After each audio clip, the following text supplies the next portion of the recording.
नमस्कार दोस्तों, मैं अनुज चौधरी एचपी एजुकेशन के ऑनलाइन प्लेटफॉर्म पर आपका हार्दिक स्वागत करता हूं। और हम पढ़ रहे थे परसेंटेज यानी प्रतिशत। प्रतिशत में मैंने आपको कंसेप्ट सिखाया था, यानी इंक्रीज और डिक्रीज वैल्यू पर आधारित, अर्थात प्रतिशत कमी तथा वृद्धि पर आधारित। कि जब किसी भी वस्तु के मूल्य में लगातार या तो वृद्धि हो या फिर कमी हो, यानी सक्सेसिव अपने को ज्ञात करना है लगातार। कि जैसे अपन बात करते थे कि कोई भी वस्तु है, यदि उसके मूल्य को x% बढ़ा दिया जाए, फिर कहता है एग्जामिनर कि यदि उसी वस्तु के मूल्य को वापस से 22% बढ़ा दिया जाए, तो आपसे पूछेगा कि यानी जो टोटल परिवर्तन आएगा, टोटल टोटल जो चेंज होगा परसेंटेज में, वो कितना आएगा। तो आपको याद रखना है x% plus minus 22% plus minus XY/100। ये फॉर्मूला सिखाया था मैंने आपको कि यानी जब भी किसी भी चीज के में दो बार परिवर्तन होता है लगातार, तो उसको बोलते हैं सक्सेसिव परिवर्तन। तो टोटल जो परिवर्तन आएगा वो आएगा x% plus minus y% plus minus XY/100। यदि वृद्धि की बात करता है तो आपको याद रखना है कि यानी प्लस का चिन्ह लेना है, और यदि कमी की बात करता है तो आपको याद रखना है कि माइनस का चिन्ह लेना है। वृद्धि होगी तो प्लस का चिन्ह काम मिलेंगे, और कमी होगी तो माइनस का। तो यहां पर आपको इस फॉर्मूले के अंदर दोनों ही चिन्ह रखने हैं, प्लस और माइनस। यह आता है टोटल परिवर्तन जो आता है प्रतिशत में, उसका मान आएगा निकल के x plus minus by XY/100। तो देखो इस पर क्वेश्चन की अपन बात करें किस तरीके से क्वेश्चन पूछता है। ये जो x% यहां पर लिखा हुआ है, इस x% का मतलब है क्वेश्चन के अंदर दिया हुआ पहला प्रतिशत मान। 22% की बात करें तो 22% का मान मैंने बताया था, इसका मतलब होता है दूसरा प्रतिशत मान। यानी क्वेश्चन के अंदर यदि कोई भी दूसरी वैल्यू दे रखी है तो उसको अपन क्या मानेंगे, बाई, और पहली जो परसेंटेज वैल्यू होगी उसको क्या मानेंगे अपन, एक्स। यानी या तो वृद्धि करेगा या फिर क्या करेगा, कमी। वृद्धि के लिए प्लस चिन्ह का उपयोग करते हैं, और कमी के लिए माइनस चिन्ह का क्या करेंगे अपन, उपयोग करेंगे। इस फॉर्मूले के द्वारा आप सवालों को सॉल्व कर सकते हो। जैसे एक सवाल है अपना कि कोई भी वस्तु है, किसी कंपनी के उत्पादन में, यानी प्रोडक्ट में पहले 20% की वृद्धि होती है, पहले 20% की वृद्धि होती है,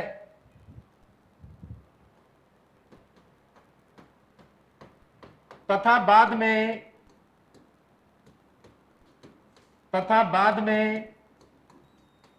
किसी कारण से कंपनी के उत्पादन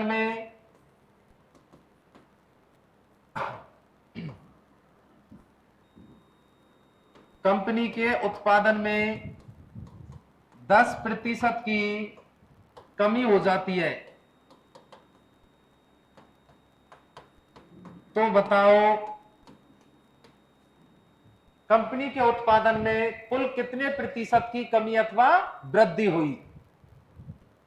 तो बताओ कंपनी के उत्पादन में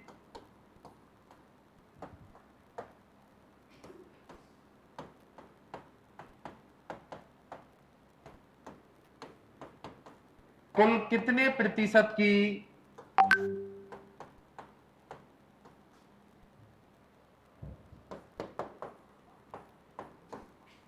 कमी अथवा वृद्धि हुई। तो इस तरीके के क्वेश्चन यहां से क्रिएट करता है एग्जामिनर, यानी किसी भी वस्तु के मूल्य में पहले वृद्धि करेगा या बाद में कमी करेगा, या फिर लगातार दो बार वृद्धि करता है या लगातार दो बार कमी करता है, या पहले कमी करेगा और बाद में क्या करेगा, वृद्धि। तो इस टाइप का कोई भी सवाल आता है तो आपको इस कंसेप्ट से सॉल्व करना है, जो कि मैंने आपको यहां पर सिखाया है। x% plus minus y% plus minus XY/100। इस ट्रिक के द्वारा, यानी इस फॉर्मूले के द्वारा आप टोटल प्रतिशत परिवर्तन ज्ञात कर सकते हो कि टोटल परिवर्तन जो होगा वो कितना आएगा। देखो यहां पर बात करते हैं सवाल में, तो मैं कह रहा हूं कि यानी जो x% का मान है वो कितना लेना है आपको। क्वेश्चन के अंदर जो पहला प्रतिशत मान होगा उसको क्या मानना है, x। तो पहला जो प्रतिशत मान है क्वेश्चन के अंदर वो कितना दे रखा है, 20%। यानी जो x का मान है वो कितना दे रखा है, 20%। और 22 का जो मान होगा यहां पर वो होगा क्वेश्चन के अंदर जो दूसरा प्रतिशत मान होगा, दूसरा प्रतिशत मान कितना दे रखा है, 10%। तो 22 का मान कितना होगा, 10%। तो यानी x% का तो मान कितना है, 20%, और 22% का मान कितना है, 10%। अब ये देखो कि यानी जो x% की वैल्यू है वो पॉजिटिव है या नेगेटिव।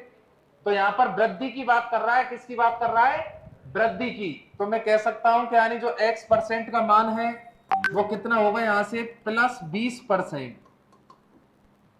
22% की बात करें तो 22% का अर्थ मैंने बताया था कि यानी क्वेश्चन के अंदर जो दूसरी प्रतिशत वैल्यू होगी उसको क्या मानना है, 22, और जो पहली प्रतिशत वैल्यू होगी उसको क्या मानना है, x। दूसरी प्रतिशत वैल्यू जो दे रखी है यहां पर क्वेश्चन के अंदर वो कितना दे रखी है, 10%। ये जो 10% है ये देखो कि वृद्धि कर रहा है या कमी। तो यहां पर लिखा हुआ है कमी, 10% की कमी हो जाती है, क्या हो जाती है भाई, कमी।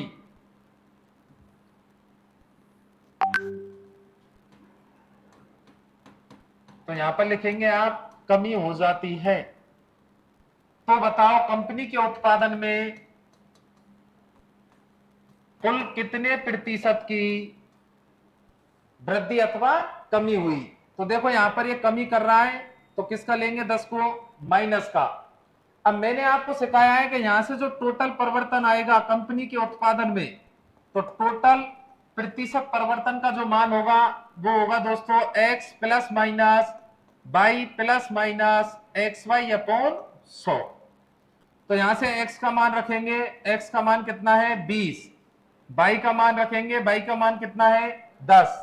परंतु जो y का मान है वो कैसा है, नेगेटिव है। तो यहां पर क्या लिखेंगे, माइनस का 10। यहां पर लिखेंगे 20 गुणा 10। देखो यहां पर बाई जो है वो माइनस का है, तो यहां पर भी कौन सा चिन्ह आएगा, माइनस का चिन्ह आएगा, अपॉन कितना लिखेंगे 100। यहां से जब इसको सॉल्व करते हैं तो 20 में से 10 जाएगा, कितना आएगा 10। और यहां से इनको काट देंगे संख्याओं को, तो कितना आएगा -2। और 10 में से 2 जाएगा तो कितना आएगा 8%।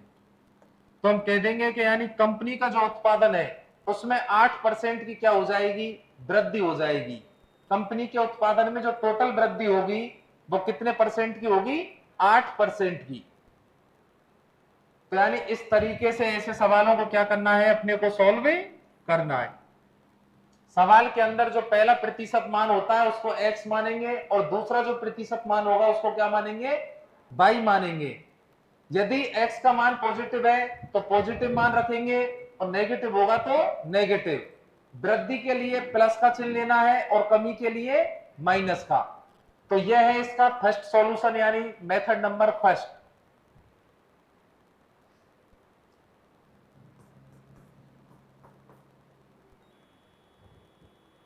नोट करो भाई इसको।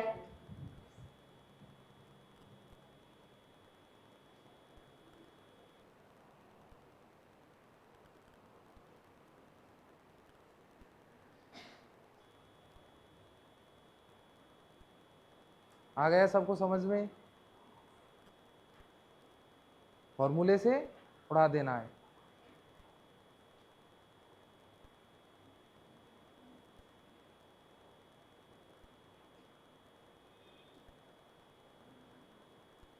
लिख लिया ना।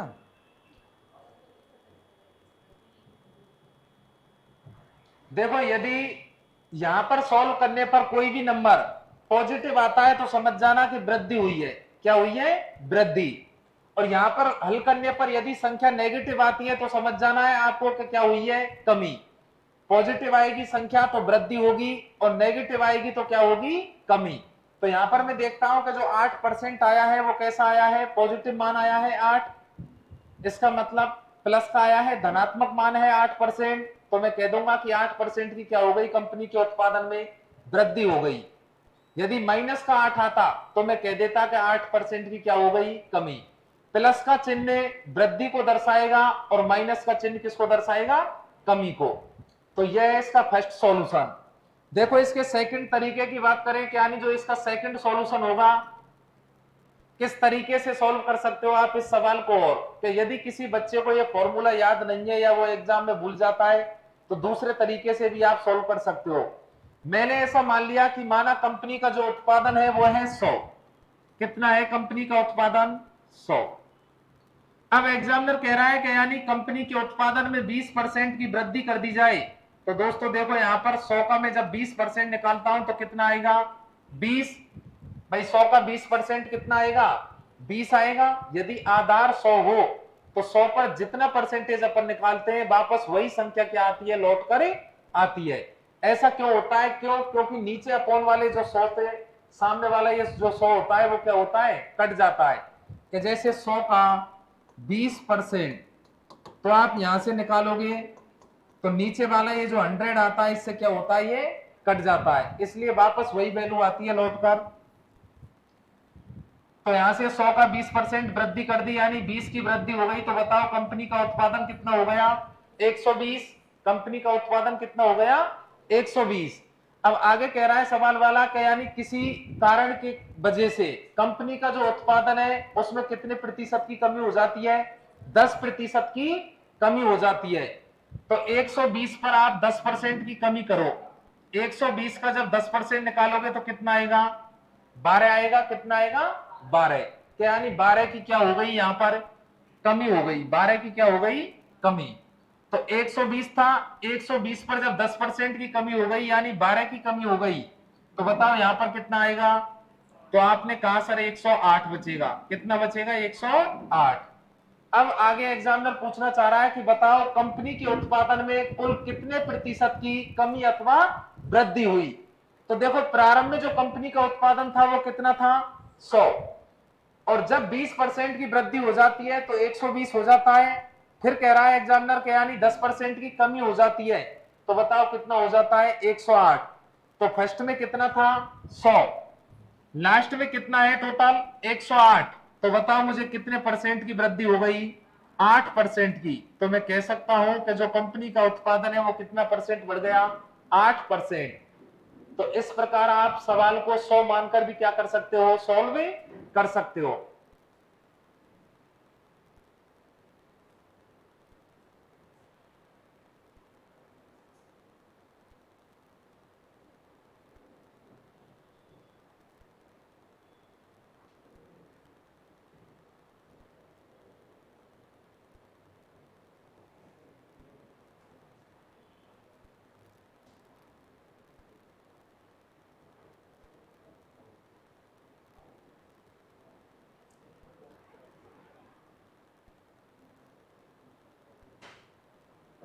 लिख लिया भाई सबने।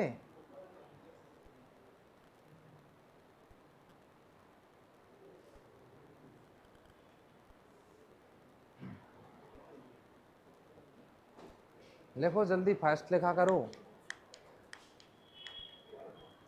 हो गया। तो देखो ये था आपका सेकंड सॉल्यूशन यानी दूसरा तरीका। अब मैं बताता हूं आपको इसी क्वेश्चन का तीसरा तरीका, यानी इस सवाल को आप किस तरीके से और सॉल्व कर सकते हो। पहला तरीका आपको मैंने बताया था कि यानी आप एक्स वाई वाले फॉर्मूले का उपयोग करके ऐसे सवालों को सॉल्व कर सकते हो। दूसरा आप 100 मानकर भी सवाल को क्या कर सकते हो, सॉल्व कर सकते हो।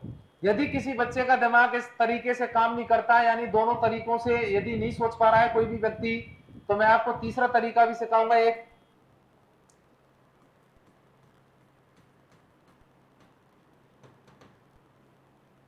मैंने आपको बताया था कि यानी यदि सवाल के अंदर कोई भी संख्या परसेंटेज में दे रखी है, किस में दे रखी है, परसेंटेज में, तो सबसे पहला काम है प्रतिशत मान को क्या करो, सॉल्व करो।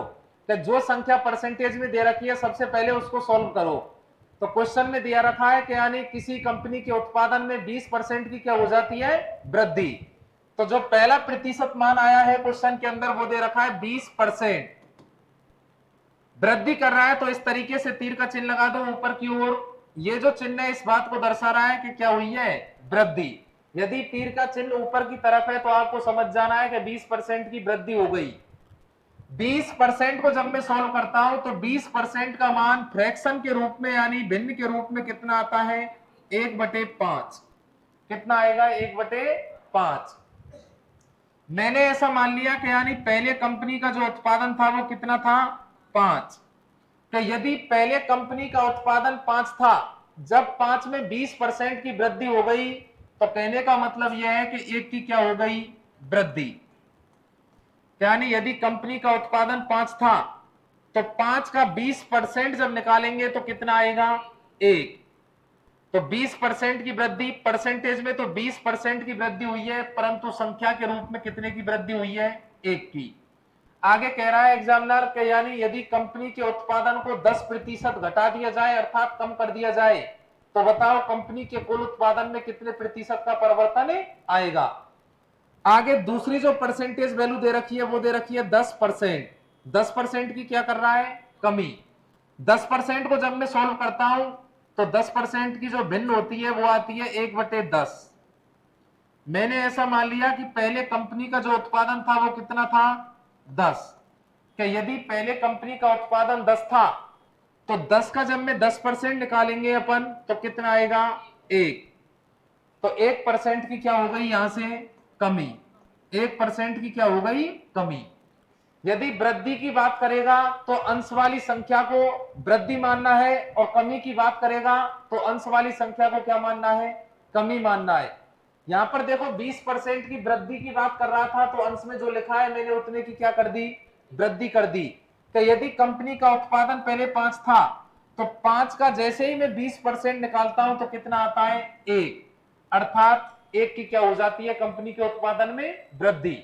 आगे कह रहा है कि कंपनी के उत्पादन में 10% की कमी कर दी जाए। 10% को सॉल्व करेंगे, एक भिन्न आएगी, कितना आएगी? 1/10। 10% का मान भिन्न के रूप में 1/10 के बराबर होता है। अब मैं कह रहा हूं कि यानी यदि कंपनी का उत्पादन 10 था पहले तो 10 का जब मैं 10% निकालता हूं तो कितना आता है दोस्तों? 1। कि यदि पहले 10 था तो 10 का 10% निकालने पर 1 आता है। 10% की कमी हो जाती है अर्थात 1 की क्या हो जाती है? कमी। अब यहां पर रेशो लेंगे, अनुपात।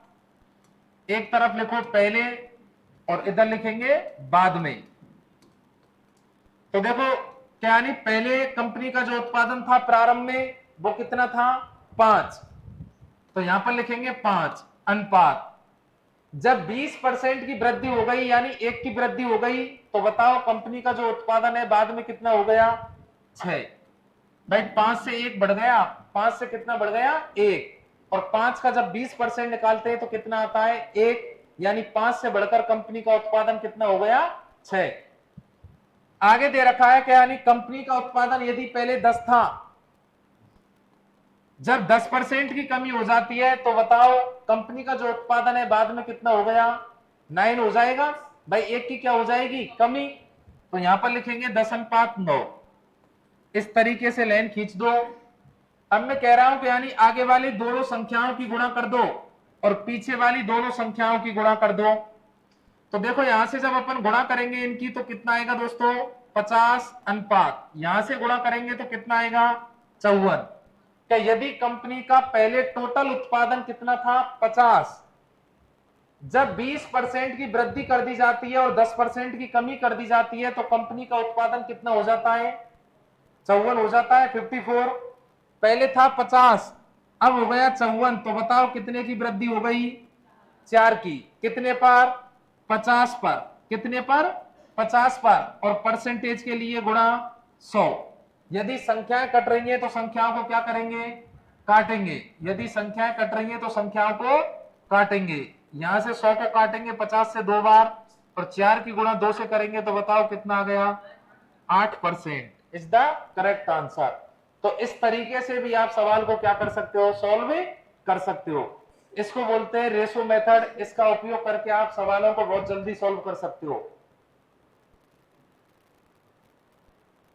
यह है इसका तीसरा तरीका जो कि सबसे अच्छा तरीका है।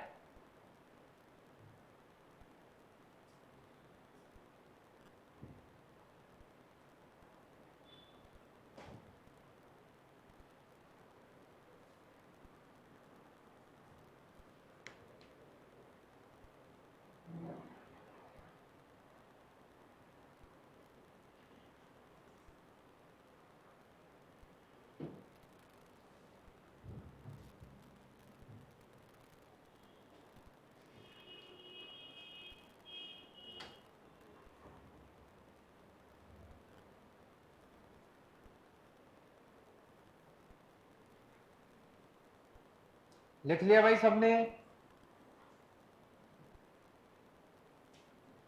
देखो ये तरीका अच्छा क्यों है, क्योंकि जब एग्जामिनर सवाल का डाटा कठिन देता है तो वहां पर अपन गुणा भाग करने में जो पहले वाले तरीके हैं उनमें फंस जाते हैं अपन, कैलकुलेशन करना कठिन है।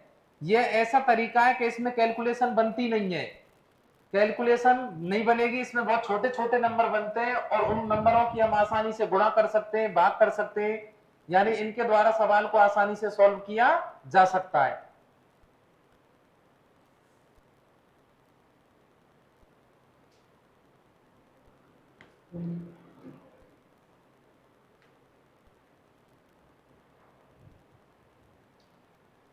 नेक्स्ट सवाल लिखेंगे भाई, अगला सवाल लिखो।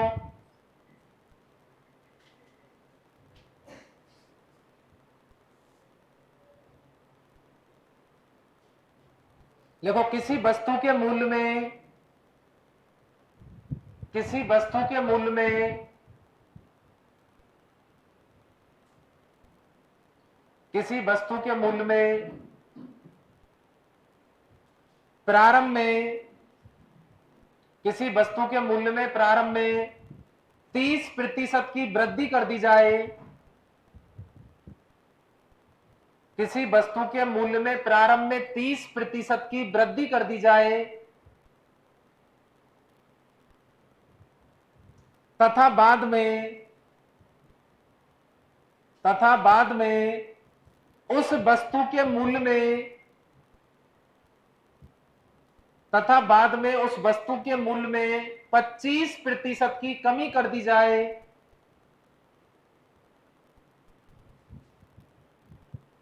पच्चीस प्रतिशत की कमी कर दी जाए, तो बताओ,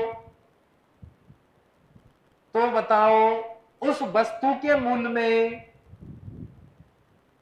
तो बताओ उस वस्तु के मूल्य में कुल कितने प्रतिशत की, तो बताओ उस वस्तु के मूल्य में कुल कितने प्रतिशत की कमी अथवा वृद्धि होगी, तो बताओ उस वस्तु के मूल्य में कुल कितने प्रतिशत की कमी अथवा वृद्धि होगी। तो देखो किस तरीके से सॉल्व करेंगे।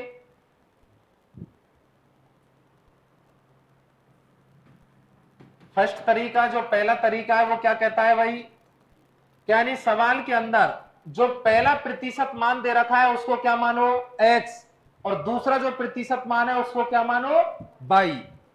कह रहा है कि यदि किसी वस्तु के मूल्य में 30% की क्या कर दी जाए, वृद्धि कर दी जाए, तो x का जो मान है यहां पर वो कितना है, 30%। वृद्धि की बात कर रहा है तो यानी प्लस का लूंगा मैं, किसका लूंगा, प्लस का। तो यहां पर x का मान हो जाएगा दोस्तों x% बराबर प्लस 30%। प्लस का जो चिन्ह है यहां पर वो किसको दर्शा रहा है, तो आपको याद रखना है प्लस का चिन्ह यहां पर वृद्धि को दर्शा रहा है, किसको दर्शा रहा है, वृद्धि को। और यदि मैं किसी संख्या के आगे माइनस का चिन्ह लगाता हूं तो आपको समझ जाना है कि माइनस का चिन्ह किसको दर्शा रहा है, कमी को।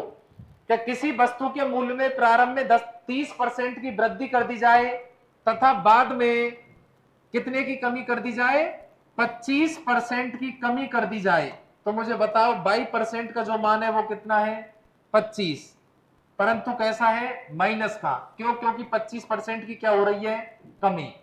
x परसेंट का मान दे रखा है, 22% का मान दे रखा है। अब आपसे पूछना चाह रहा है कि जो टोटल परिवर्तन आएगा प्रतिशत में, वो टोटल परिवर्तन कितना आएगा।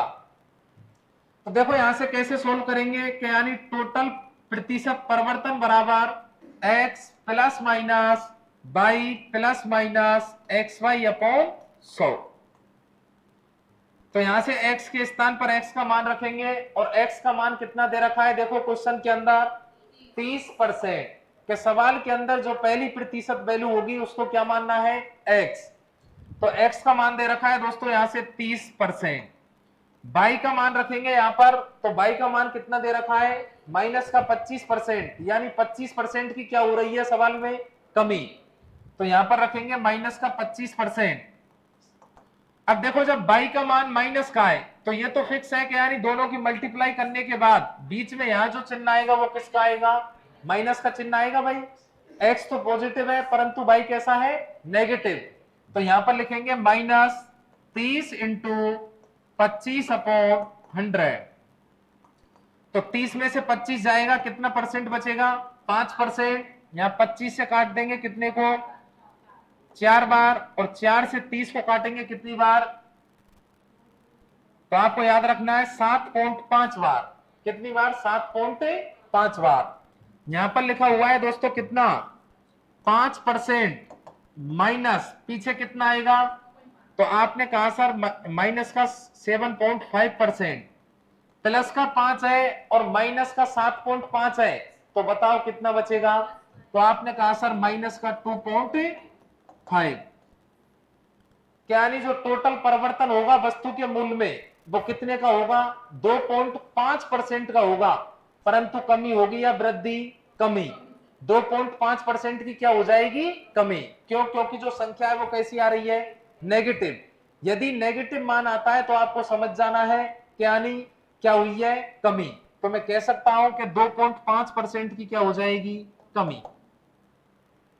यदि संख्या पॉजिटिव बचती तो हम क्या कहते? वृद्धि हुई है। परंतु यहां जो मान आया है वो किसका आया है? माइनस का। तो कहेंगे अपन यहां पर क्या होगी? कमी।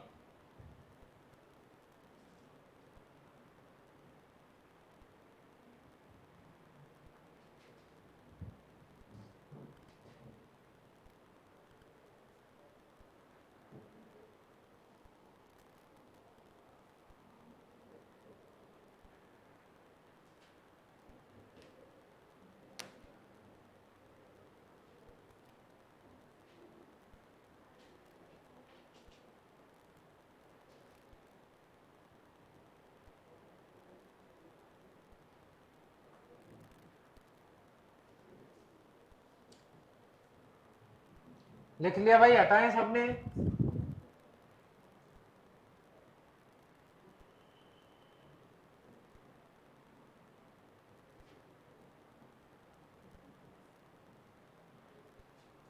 देखो मैं हटा रहा हूं अब, ठीक है। सेकंड जो तरीका होगा वो क्या होगा इस क्वेश्चन को बनाने का?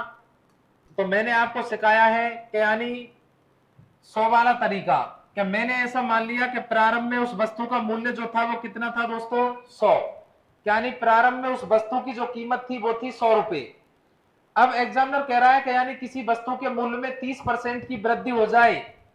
तो देखो यहां पर 100 यदि पहले मूल्य था, मैं यदि 30% की वृद्धि करता हूं तो 100 का 30% निकालेंगे तो कितना आएगा? यहां पर 30। कहने का मतलब है कि 30 की क्या हो गई? वृद्धि। 30 की क्या हो गई? वृद्धि। तो बताओ वस्तु का मूल्य कितना हो जाएगा? 130। कितना होगा? 130। तो यहां पर रखेंगे 130।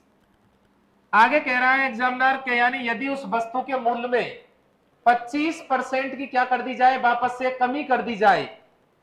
तो 130 का मैं यहां पर 25% जब निकालूंगा तो कितना आएगा? यहां पर कितना आ रहा है भाई? 4 से काट दो, 4 तिया 12, एक बचेगा, 4 दूनी 8 और 4 पंजे 20, यानी 32.5। कितना आएगा? 32.5। 25% की कमी हो जाती है उस वस्तु के मूल्य में। तो जब 30% की वृद्धि हुई थी तो वस्तु का मूल्य कितना हो गया? 130। अब कह रहा है कि यदि 25% की कमी कर दी जाए तो 130 का 25% जब निकालते हैं तो कितना आता है? 32.5। तो 130 में से जब 32.5 कम करेंगे तो कितना आ जाएगा? तो आपने कहा सर 97.5। इतना ही आएगा भाई? हाँ। तो देखो प्रारंभ में वस्तु का मूल्य कितना था? 100। जब 30% की वृद्धि हो गई और 25% की कमी हो गई तो ऐसा होने के बाद जो वस्तु का मूल्य बचा है वो कितना बचा है? 97.5। तो बताओ ज्यादा हो गया है या कम हुआ है? कम हुआ है ना। तो कह देंगे अपन पहले 100 था, आज 97.5 है। इसका मतलब यह है कि 2.5% क्या हो गया? कम।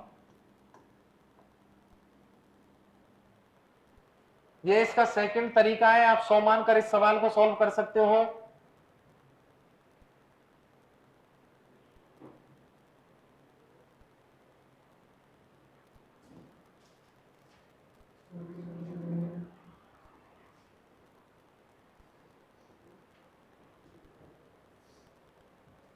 लिखेंगे भाई सभी स्टूडेंट इसको जल्दी।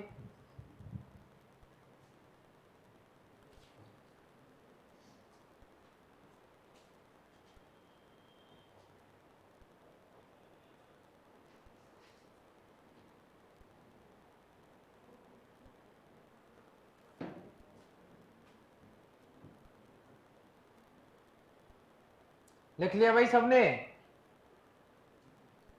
तो देखो इसका तीसरा तरीका क्या यानी और किस प्रकार सॉल्व कर सकते हैं हम इस सवाल को।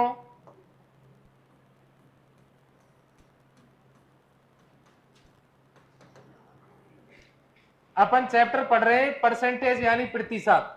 अब प्रतिशत का अपन चैप्टर पढ़ रहे हैं और सवाल भी किसका है? प्रतिशत का। तो सवाल को आप प्रतिशत से ही सॉल्व करो, परसेंटेज से ही। मैंने आपको सिखाया है कि यदि सवाल के अंदर कोई भी वैल्यू परसेंटेज में दे रखी है तो सबसे पहला काम है उस परसेंटेज वैल्यू को सॉल्व करना। सवाल में दे रखा है कि किसी वस्तु के मूल्य में 30% की वृद्धि हो जाती है, तो सबसे पहला काम है 30% को सॉल्व करो आप। तो देखो यहां पर अपन सॉल्व करते हैं कि यानी 30% की वृद्धि हो जाती है किसी वस्तु के मूल्य में। 30% को जब मैं सॉल्व करता हूं तो कितना आएगा यहां से? 3/10। कितना आएगा? 3/10। मैंने ऐसा मान लिया कि पहले जो वस्तु का मूल्य था वो कितना था? 10 रुपए। पहले जो वस्तु का मूल्य था दोस्तों वो कितना था? 10 रुपए। क्या कोई वस्तु प्रारंभ में 10 रुपए की आती थी? कितने रुपए की आती? 10 रुपए की। परंतु एग्जामिनर कह रहा है कि यदि वस्तु के मूल्य में 30% की वृद्धि कर दी जाए, यदि वस्तु का प्रारंभिक मूल्य 10 रुपए है तो 10 का जब मैं 30% निकालूंगा तो कितना आएगा? 3 रुपए। कितने रुपए आएंगे? 3 रुपए। क्या 10 का 30% कितना होता है? 3। क्या वस्तु के मूल्य में 30% की वृद्धि कर दी जाए, वस्तु का मूल्य कितना है? 10। 10 का 30% निकालोगे कितना आएगा? 3। क्या अर्थात 10 रुपए की वस्तु पर 3 रुपए का क्या हो गया? प्रॉफिट हो गया, यानी वृद्धि हो गई वस्तु के मूल्य में। तो बताओ आज वस्तु का मूल्य कितना है? 13 रुपए। कितने रुपए? 13 रुपए। यानी यदि वस्तु की कीमत पहले 10 थी तो 3 की क्या हो गई? वृद्धि। आगे कह रहा है कि यदि उसी वस्तु के मूल्य को 25% कम कर दिया जाए, तो दूसरी जो परसेंटेज वैल्यू दे रखी है वो दे रखी है 25%। और 25% को जब मैं सॉल्व करता हूं तो 25% का मान मैंने आपको बताया है कि भिन्न के रूप में 25% का मान कितने के बराबर होता है? 1/4 के बराबर होता है। कितने के बराबर? 1/4 के। तो यहां से रखेंगे 1/4। मैंने ऐसा मान लिया कि माना पहले वस्तु का मूल्य 4 रुपए था। पहले वस्तु का मूल्य कितना था? 4 रुपए। 4 का जब 25% निकालता हूं तो दोस्तों कितना आएगा?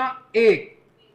क्या यदि किसी वस्तु के मूल्य में 25% की कमी कर दी जाए, यदि वस्तु का मूल्य 4 रुपए था, 4 का 25% निकालने पर 1 आता है, तो कहने का मतलब यह है कि 4 रुपए पर यदि 1 रुपए की कमी कर दी जाए तो बताओ वस्तु का मूल्य कितना बचेगा? 3 रुपए। तो 1 रुपए की क्या हो गई वस्तु के मूल्य में? कमी। 1 की क्या हो गई? कमी। अब यहां से आप अनुपात बना दो। देखो किस तरीके से। इधर लिखेंगे पहले अनुपात बाद में। पहले अनुपात बाद में। मुझे बताओ प्रारंभ में वस्तु का मूल्य कितना था शुरुआत में? तो आपने कहा सर 10 रुपए।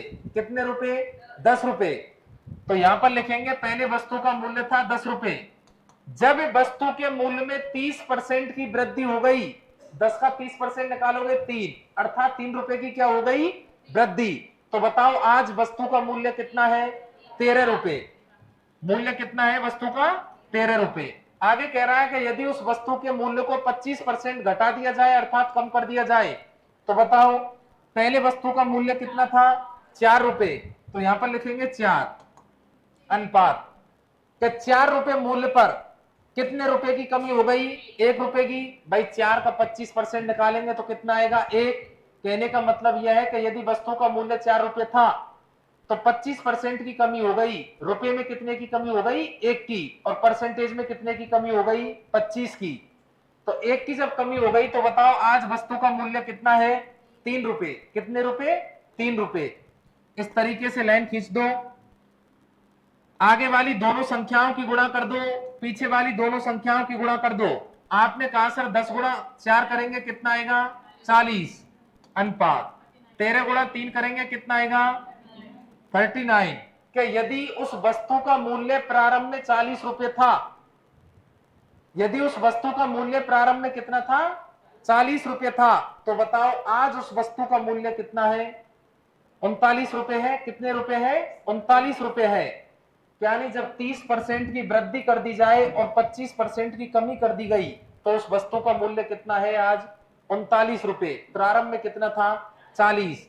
तो बताओ पहले की तुलना में आज कितना कम है, 1। कितना कम हो गया, 1। कितने पर, 40 पर। तो 1/40 और परसेंटेज के लिए गुणा 100। यदि संख्याएं कट रही है तो संख्याओं को क्या करेंगे, काटेंगे। तो 0 से 0 काट देंगे। यहां पर देखो कितना आएगा, 4 बचा है इधर नीचे और ऊपर कितना बचा है, 10। और 4 का भाग लगाएंगे 10 में तो कितना आएगा, 2.5%। अब मुझे बताओ यहां पर कमी हुई है या वृद्धि, कमी। क्या हुई है, कमी। जब पहले 40 था आज 39 है, कम हुआ है, इसका मतलब पहले की तुलना में। तो लिख देंगे कितना कम हो गया, 2.5। यह है इसका थर्ड सॉल्यूशन।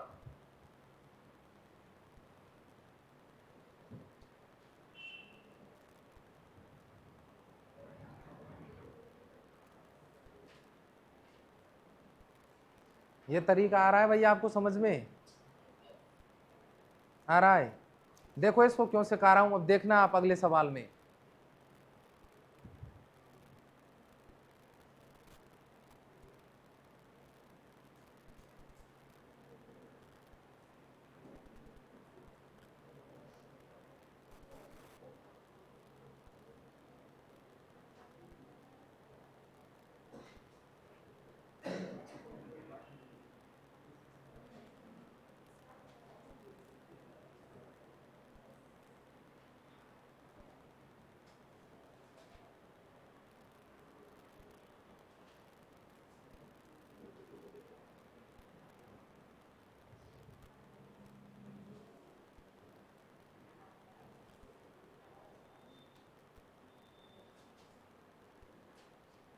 लिख लिया भाई सबने। तो देखो नेक्स्ट क्वेश्चन लिखेंगे आप, अगला क्वेश्चन लिखो।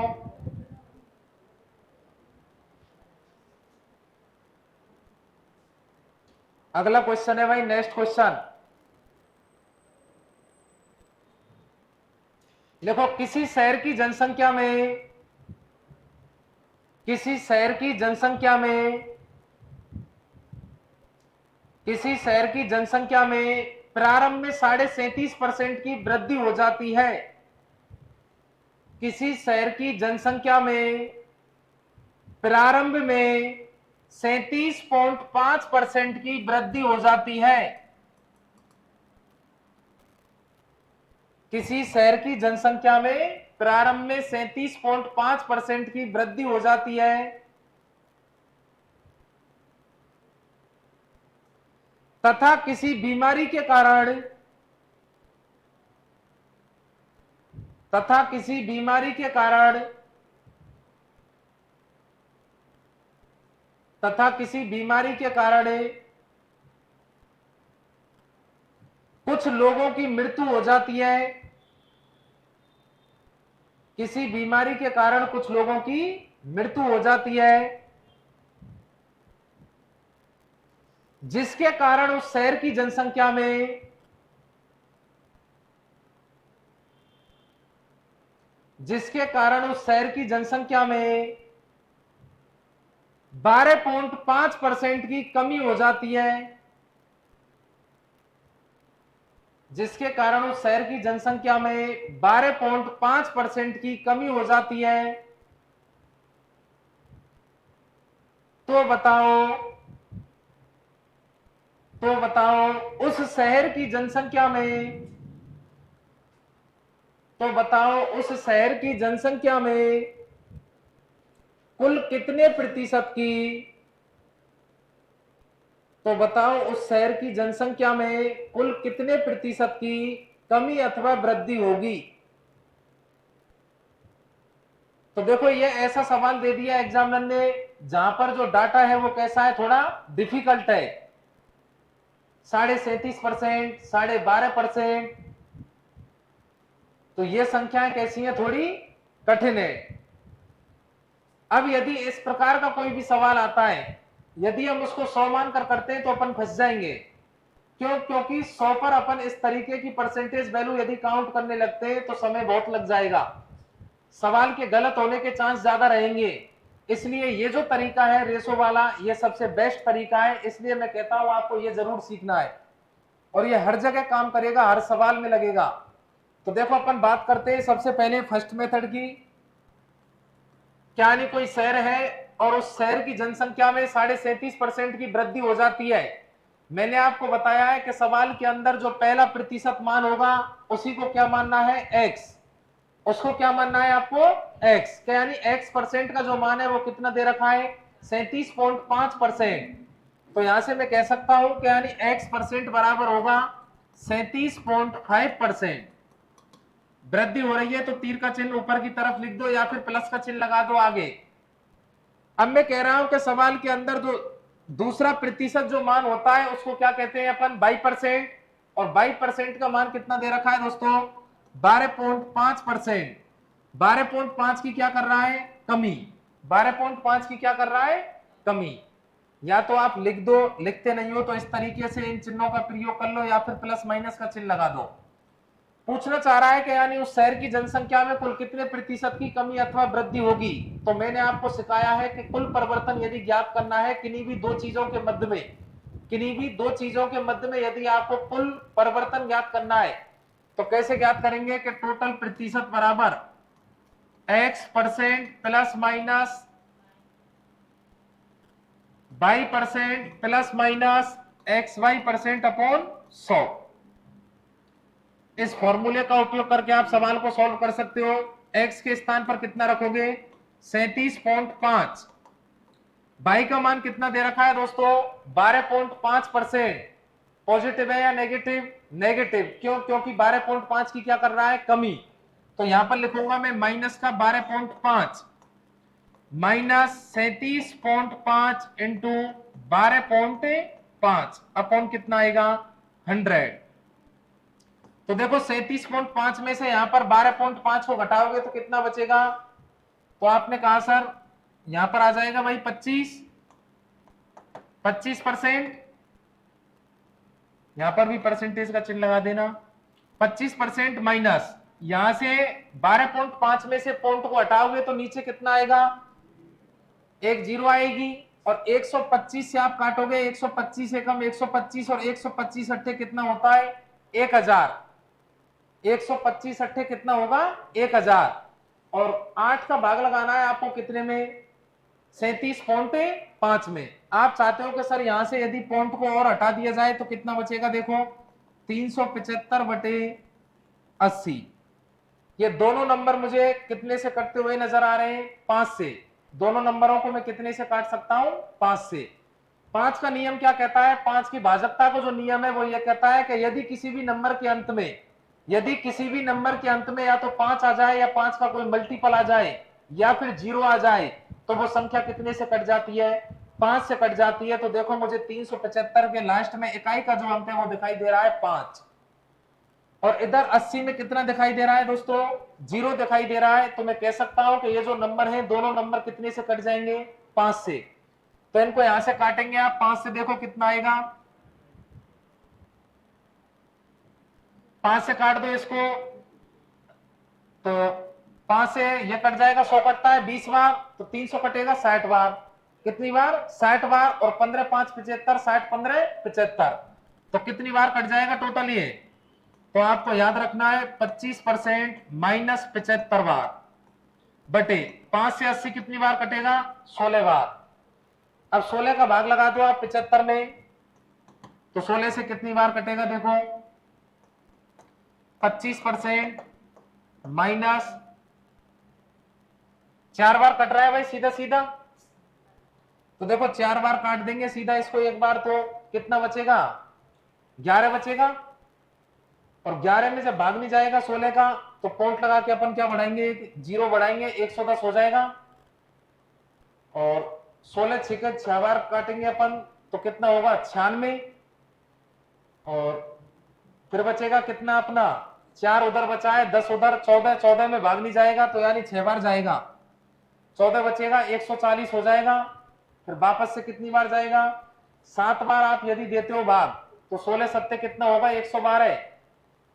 और 8 बार यदि देते हो तो 16 अट्ठे कितना होगा, 128, 140 8 बार, तो 4.68। अब देखो 25 में से जब आप 4.68 को घटाओगे तो कितना आ जाएगा, यहां पर सॉल्व करने पर माइनस का थोड़ी आएगा, पॉजिटिव आएगी संख्या। 25 बड़ा है भाई और 4.68 कैसा है, छोटा है। तो मैं कह सकता हूं लगभग 20 पॉइंट और कितना आ जाएगा, 32। इतने परसेंट की क्या हो जाएगी, वृद्धि। भाई 25 है, ये 25 में से 4 हटा दो, पहले कितना बचा, 21। अब एक में से 0.68 और हटाना है आपको, तो कितना बचा होगा, लगभग 0.32। तो मैं कह सकता हूं कि 20.32% की क्या हो जाएगी, वृद्धि हो जाएगी। क्या हो जाएगी, वृद्धि। संख्या पॉजिटिव आई है तो इसका मतलब क्या होगी, वृद्धि। और संख्या यदि नेगेटिव आती तो क्या होती, कमी। अब देखो ऐसा यदि डाटा आता है तो गुणा भाग ज्यादा बनते हैं, यानी कैलकुलेशन कठिन होती है। तो सवाल को सॉल्व करने में हमें क्या लगता है, समय लगता है। इसलिए समय ना लगे सवाल में सॉल्व करने में, कैलकुलेशन से आप बच जाओ, तो इसलिए लगाना है आपको रेशो वाला तरीका। देखो दूसरा तरीका क्या कहता है, यदि आप इस सवाल को 100 से करना चाहते हो तो 100 मानोगे, 100 का 37.5 वृद्धि करोगे तो कितना आएगा, 137.5। 137.5 में 12.5 की कमी करोगे तो अब यहां पर जो संख्या आएगी उसको निकालना महाभारत है। क्यों, क्योंकि 137.5 का 12.5 निकालो, फिर जो नंबर आएगा यहां पर उस नंबर को इस संख्या के साथ जोड़ के यहां वाला नंबर निकालो। तो बताओ समय लगेगा कि नहीं लगेगा, और गलती होने के चांस भी कैसे रहेंगे, ज्यादा। तो सवाल को किस तरीके से सॉल्व करना है ये बात डिपेंड करती है सवाल के डाटा पर, कि सवाल का जो डाटा है वो कैसा दे रखा है। तो यदि डाटा कठिन है तो आप जो मैं तरीका सिखा रहा हूं रेशो वाला उससे सॉल्व करो। और यदि सवाल का डाटा आसान है, जैसे 10%, 20%, 25%, 15%, 40%, तो ये ऐसी संख्याएं हैं जिनको अपन सीधा सीधा क्या कर सकते हैं, निकाल सकते हैं। परंतु यदि पॉइंटों में दे रखी हो परसेंटेज वैल्यू तो वहां पर डाटा कैसा हो जाता है, कठिन। तो ये 100 वाला फॉर्मूला आपको नहीं लगाना है यहां पर तरीका।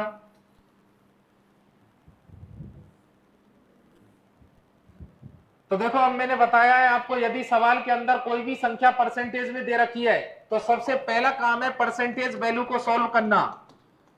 तो बताओ मैंने 37.5% का मान आपको कितना बताया है, 3/8। कितना बताया है, 3/8। के 37.5% को जब मैं सॉल्व करता हूं तो कितना आता है, 3/8 आता है। भाई 12.5% का मान कितना होता है, 1/8। और 12.5% का कितने गुना है, 37.5, 3 गुना है। तो 1/8 का 3 गुना करोगे कितना आएगा, 3/8। क्या मैं कह सकता हूं कि 37.5% का मान भिन्न के रूप में 3/8 के बराबर होगा। मैंने ऐसा मान लिया कि पहले वस्तु की कीमत थी 8 रुपए, पहले जो मूल्य था वस्तु का कितने रुपए था, 8 रुपए। 8 का जब 37.5% निकालेंगे तो कितना आएगा, 3। तो वस्तु के मूल्य में दोस्तों 3 रुपए की क्या हो गई, वृद्धि हो गई। क्या हो गई, वृद्धि। आगे कह रहा है कि यदि उस वस्तु के मूल्य को कितना कम कर दिया जाए, 12.5% कम कर दिया जाए, यानी 12.5।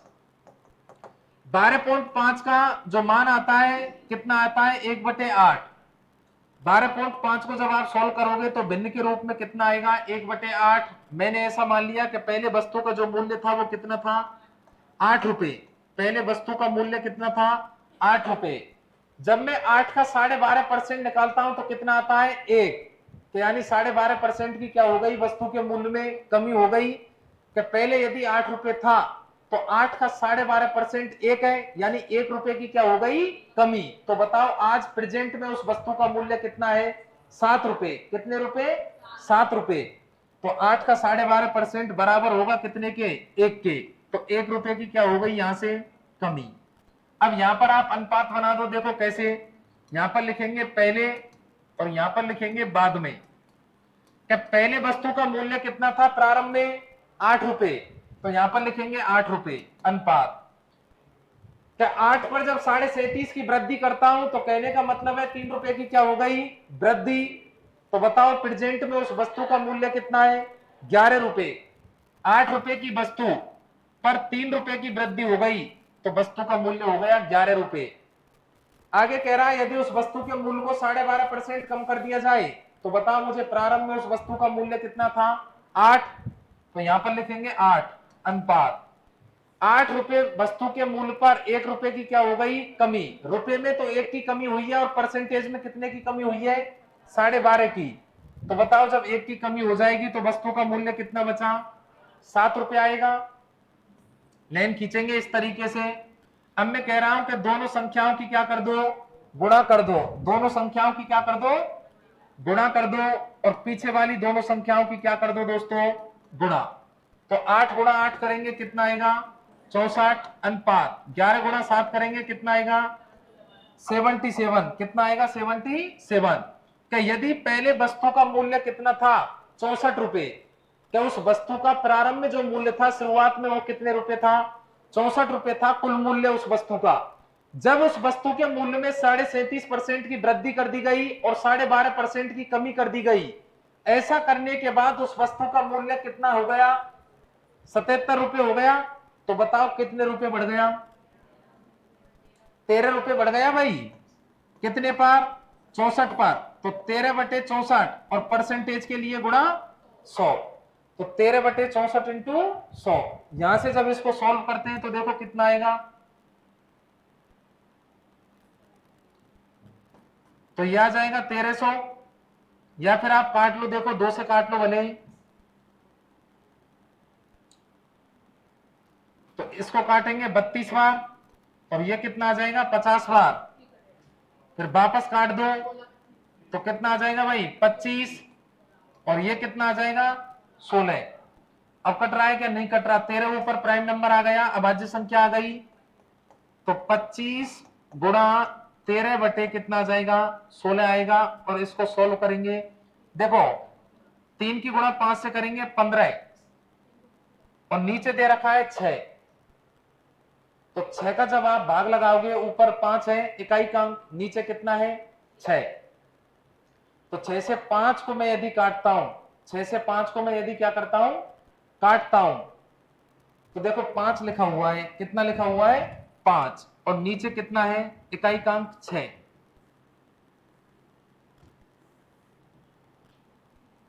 यदि मैं यहां पर देखो गुणा कर देता हूं कितने की, 8 की।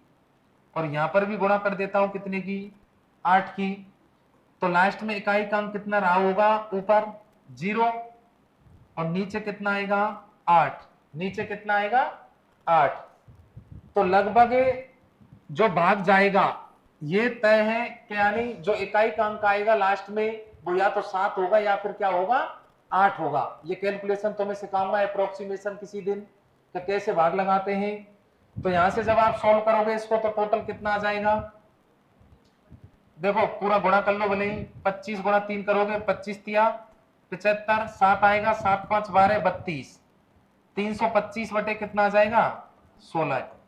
और 16 की भाग लगाओगे, 16 दूनी 32, भाग नहीं जाएगा शून्य, कितना आएगा 50। और 16 तिया 48, कितना बचेगा 2। पॉइंट लगा के 0 बनाओगे कितना आ जाएगा 20। और 20 में 16 का भाग दोगे कितना आ जाएगा 1। तो लगभग 20.31%। 31 या 32 में पॉइंट के बाद डिजिट का कोई भी फर्क नहीं पड़ता है इतना। तो आप इस तरीके से क्या कर सकते हो, सॉल्व। लिख लो भाई इसको।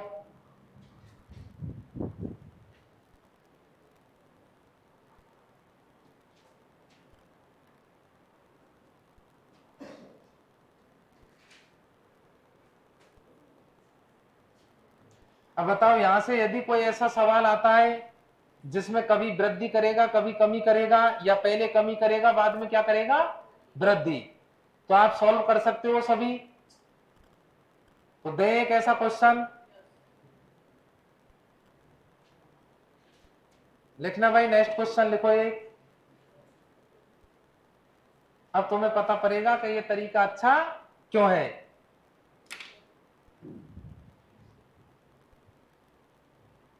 देखो किसी वस्तु के मूल्य में, किसी वस्तु के मूल्य में प्रारंभ में 14.2/7% की, किसी वस्तु के मूल्य में प्रारंभ में,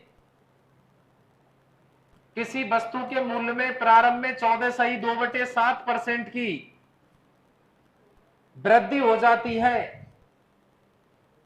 किसी वस्तु के मूल्य में प्रारंभ में 14.2/7% की वृद्धि हो जाती है,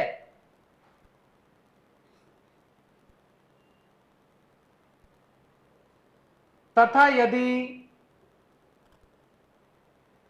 उस वस्तु के मूल्य में,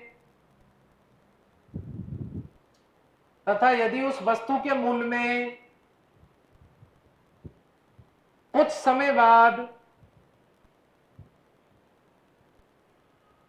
तथा उस वस्तु के मूल्य में कुछ समय बाद 6.1/4% की वृद्धि और हो जाए, 6.1/4% की वृद्धि और हो जाए, तो बताओ, तो बताओ इस प्रकार, तो बताओ इस प्रकार उस वस्तु के मूल्य में, तो बताओ इस प्रकार उस वस्तु के मूल्य में कुल कितने प्रतिशत की, तो बताओ इस प्रकार उस वस्तु के मूल्य में कुल कितने प्रतिशत की कमी अथवा वृद्धि हुई। तो बताओ इस प्रकार उस वस्तु के मूल्य में कुल कितने प्रतिशत की कमी अथवा वृद्धि हुई। देखो यहां पर सवाल के अंदर दो बार क्या कर रहा है, लगातार वृद्धि कर रहा है, तो इसका मतलब चार जो ऑप्शन होंगे उनमें से जो ऑप्शन कमी वाला होगा वो तो आंसर कभी भी नहीं हो सकता है, उसको तो देखकर ही हटा देना आप। जब लगातार दो बार वृद्धि हुई है तो मैं तुरंत समझ जाऊंगा कि टोटल जो मान आएगा वो भी कैसा आएगा, अधिक आएगा, यानी वृद्धि होगी टोटल मान में भी। अब ये सवाल का ऐसा डाटा दे दिया एग्जामिनर ने कि इस सवाल को 100 से मानकर करना भी कठिन है और एक्स वाई वाले फॉर्मूले से करना भी कठिन है। क्यों? क्योंकि ये संख्या ऐसी आ गई, यहां पर इनको जोड़ना, घटाना, गुणा करना कैसा है, कठिन है। तो बताओ यदि मैं इस सवाल को एक्स वाई वाले तरीके से करता हूं या 100 मानकर करता हूं तो सवाल को करना कठिन है या नहीं है? है। क्यों? क्योंकि आप यदि उन तरीकों से इस सवाल को करने लगते हो तो समय हो जाएगा कम से कम 10 से 15 मिनट बर्बाद आपका, और तो भी कोई गारंटी नहीं है कि आपका जो आंसर आएगा वो सही आएगा या गलत। क्यों? क्योंकि संख्याएं इतनी टेढ़ी है कि आप कहीं ना कहीं गलती कर सकते हो। सवाल को सॉल्व करते समय कहीं ना कहीं क्या हो सकती है, आपसे गलती हो सकती है। तो इसलिए मैं कहता हूं आपसे कि यानी सवाल में सॉल्व करते समय कौन सा तरीका अप्लाई करना है, ये बात डिपेंड करती है सवाल के डाटा पर कि सवाल का जो डाटा है वो कैसा दे रखा है। यदि आपके पास एक से ज्यादा तरीके हैं और अच्छे तरीके हैं तो आप सवाल को जल्दी सॉल्व कर दोगे, भले ही एग्जामिनर सवाल का डाटा कितना भी डिफिकल्ट दे। अब जिस बच्चे को ये रेशो वाली बात आती है वो सवाल को देखो उड़ा देगा सेकंडों में। आपने कहा कि सर हम जानते हैं कि यानी 14.2/7% का मान कितना होता है, 1/7। 14.2/7% की जो भिन्न का मान आता है वो कितना आता है, 1/7। मैंने ऐसा मान लिया कि माना उस वस्तु का मूल्य पहले 7 रुपए था, पहले उस वस्तु का मूल्य कितने रुपए था दोस्तों, 7 रुपए। तो 7 का मैं 14.2/7% निकालता हूं तो कितना आता है, 1। ये जो सामने वाली दोनों संख्याएं होती हैं इनके मध्य में एक रिलेशन होता है, और रिलेशन क्या होता है देखो कि नीचे वाले नंबर का जब मैं ये प्रतिशत मान निकालता हूं, सामने जो नंबर लिखा हुआ है तो हमेशा उतना ही आता है जितना ऊपर लिखा होता है। आया आप समझ में कि नीचे वाला जो नंबर होता है इसके मध्य में और सामने जो संख्या लिखी होती है परसेंटेज में, इसके मध्य में ये रिलेशन होता है। यानी इसका मैं यदि 14.2/7% निकालूंगा तो कितना आएगा, 1 के अंश में जो संख्या लिखी होती है वही आती है लौट कर हमेशा। तो मैंने ऐसा मान लिया कि माना वस्तु का जो मूल्य है वो कितने रुपए है, 7 रुपए है। कितने रुपए है, 7 रुपए। तो 7 का जब मैं 14.2/7% निकालता हूं तो दोस्तों कितना आता है, 1। कि उस वस्तु के मूल्य में 14.2/7% की क्या हो गई? वृद्धि। पहले उस वस्तु का मूल्य 7 रुपए था, 14.2/7% की वृद्धि करने के लिए मुझे 7 का 14.2/7% निकालना होगा, और 7 का जब मैं 14.2/7% निकालता हूं तो कितना आता है? 1। तो मैं कह सकता हूं कि उस वस्तु के मूल्य में कितने की वृद्धि हो गई? 1 की। तो 1 रुपए की क्या हो गई वस्तु के मूल्य में? वृद्धि। 1 रुपए की क्या हो गई? वृद्धि। आगे कह रहा है कि यदि उस वस्तु के मूल्य को कितना बढ़ा दिया जाए, वापस से 6.1/4% से बढ़ा दिया जाए, तो 6.1/4% का जो मान होता है भिन्न के रूप में, फ्रैक्शन के रूप में, वो कितना होता है? 1/16। कितना आएगा भाई? 1/16। मैंने ऐसा मान लिया कि माना वस्तु का पहले जो मूल्य था, प्रारंभिक मूल्य, वो कितना रुपए है? 16 रुपए। क्या पहले यदि वस्तु का मूल्य कितना है? 16 रुपए। तो 16 रुपए मूल्य वाली वस्तु के मूल्य को यदि 6.1/4% बढ़ा दिया जाए, तो 16 का 6.1/4% निकालूंगा तो कितना आएगा? 1 रुपए आएगा। अर्थात कहने का मतलब है 1 रुपए की क्या हो गई? वृद्धि। 1 रुपए की क्या हो गई? वृद्धि। तो बताओ उस वस्तु का मूल्य आज कितना है? यदि उस वस्तु का मूल्य पहले 16 रुपए था, तो उस वस्तु के मूल्य में जब मैं 6.1/4% की वृद्धि कर देता हूं, तो परसेंटेज में तो 6.1/4% की वृद्धि है, और संख्या के रूप में कितने की वृद्धि है? 1 की। तो बताओ यदि वस्तु का मूल्य पहले 16 रुपए था, तो आज वस्तु का मूल्य कितना है? 17 रुपए। कितना है? 17 रुपए। यहां से अब अनुपात लेंगे दोस्तों, देखो कितना आएगा। तो यहां लिखेंगे पहले मूल्य अनुपात बाद में मूल्य। पहले वस्तु का मूल्य कितना था प्रारंभ में? 7 रुपए। अनुपात 7 रुपए पर जब मैं 14.2/7% की वृद्धि करता हूं तो कितने की वृद्धि हो गई? 1 रुपए की। तो बताओ आज वस्तु का मूल्य कितना है? 8 रुपए। तो यहां पर लिखूंगा अनुपात 8। पहले वस्तु का मूल्य कितना था? 16 रुपए। 1 रुपए की वृद्धि हो गई, तो आज वस्तु का मूल्य कितना है? 17 रुपए। अब मैं कह रहा हूं कि आगे वाली दोनों संख्याओं की गुणा कर दो और पीछे वाली दोनों संख्याओं की गुणा कर दो, तो यहां पर कितना आ जाएगा गुणा करने पर? देखो 16 × 5 = 80 और 16 दूनी 32, 112। कितना आएगा? 112। अनुपात गुणा करनी है 17 बार, 8 7 56 और 80 कितना हो जाएगा भाई? 8 5 13, 136। कितना आएगा? 136 आ जाएगा। यदि पहले वस्तु का कुल मूल्य 112 था, तो आज वस्तु का मूल्य कितना है? 136 रुपए। बताओ कितने रुपए की वृद्धि हो गई? कितने की वृद्धि हो जाएगी भाई? 24 की। कितने पर? 112 पर, और परसेंटेज के लिए गुणा 100। और यहां से जब इन दोनों को आप सोल्व करोगे तो टोटल जो मान आएगा वो कितना आ जाएगा? तो देखो काट दो, यदि संख्या कट रही है तो 3 से कट जाएंगी। 8 से ही कट रहा है। देखो 8 × 24 और 8 एकम 8, 3 बचेगा, और 8 × 32, 14 आएगा, और ऊपर आ जाएगा 300। 300/14। 14 का भाग लगाओगे, 14 दूनी 28, 2 बचेगा 20, 14 एकम 14 बचेगा। कितना आएगा? 6 बचेगा, और नीचे बचेगा 14। 2 से काटो 6 को 3 बार, 2 से 14 को काटो 7 बार, तो 21 सही 3/7%। क्या हो जाएगी? वृद्धि। 21 सही 3/7% की क्या हो जाएगी? वृद्धि। ठीक है भाई, थैंक यू दोस्तों, मिलते हैं आपसे कल नेक्स्ट क्लास में।